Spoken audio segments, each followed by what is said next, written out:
Welcome to another episode of the Powerful Communication Podcast. I'm Colin Kelly from Comsteria. You can catch up with everything we do at comsteria.co.uk. It's our first episode for a while. We had a lovely family holiday in Brittany and France, and here we are raring to go again. And we've been involved in lots of podcast production and media training and some coaching for senior executives, quite a bit of presentation skills training as well. And I've also been watching quite a bit of the narrative that plays out on LinkedIn.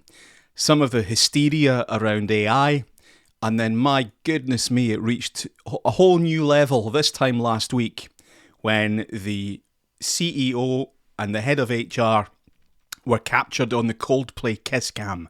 I'm sure you know the story that I'm talking about. Now, I've called this episode of the podcast, You Need to Calm Down, because I was amazed how quickly this time last week certain communications, marketing and PR professionals absolutely lost their minds over this story. Here's what I would do. Oh my God, this is what we need to do. And writing these lists of things that they would do. Dozens and dozens of people losing their minds over this story. And I don't like commenting on these sort of live issues that everybody throws their opinion in on, because I really try, believe it or not to be a rent-a-gob. But my view on this is so out of step with most of what I saw that I thought, well, I have to get this across, because if you think the same as I do, then I don't want you to think that you're alone. And if you listen to this podcast still, and we're more than 350 episodes in, then I guess we probably do have some sort of affinity. So I don't want you to think that you're isolated, that you're the outlier, you know, that there's something wrong with your approach. And if we look at how this story's played out over the last week, then we know that our approach is absolutely correct.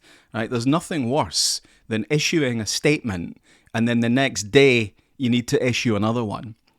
I also think, just from what I've seen on LinkedIn, I'm not talking here about our clients or anybody that we work with, who I think are much more aligned with how I operate.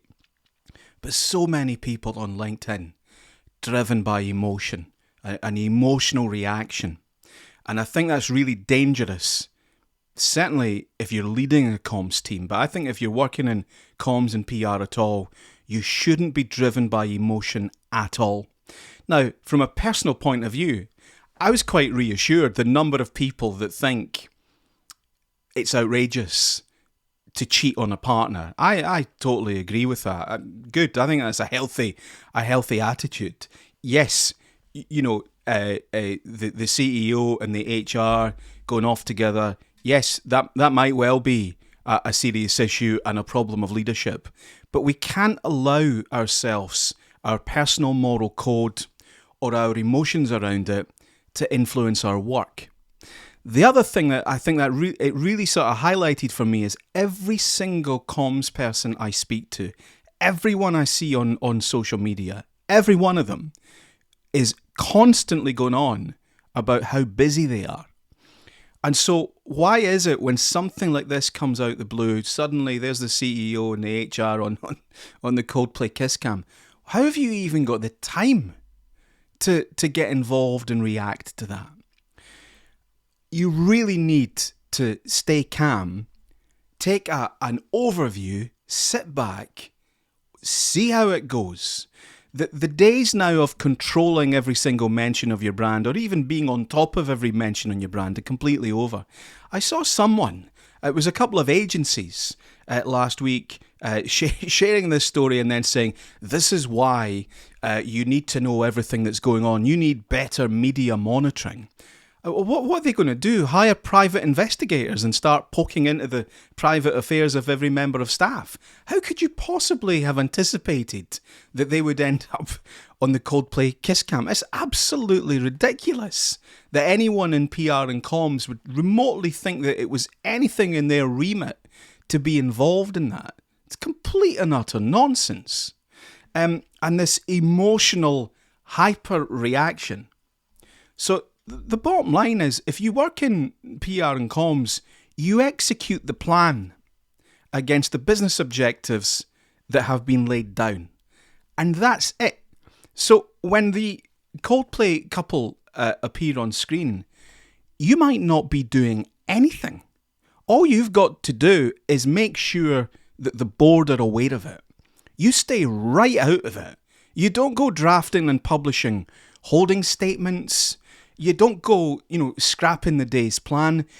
Your attitude should be like, I'm too busy doing this important work that's already been set up here. I'm busy. Why am I getting dragged into this? You shouldn't be rushing off. And you certainly shouldn't be plastering your opinions about it all over LinkedIn. How embarrassing. You've got a job to do that goes against the business objectives already been set up for you. So get on and do that. And if the board come to an agreement with the CEO and the HR and somebody's leaving the business, then what you can do is you can put a statement out on their behalf. Companies can't be, every time we think somebody's misbehaving, we're rushing out a statement. I'm really concerned about this needy, emotional overreaction from certain people in PR and comms. Imagine if accountants behaved the same way, or plumbers or electricians behaved the same way.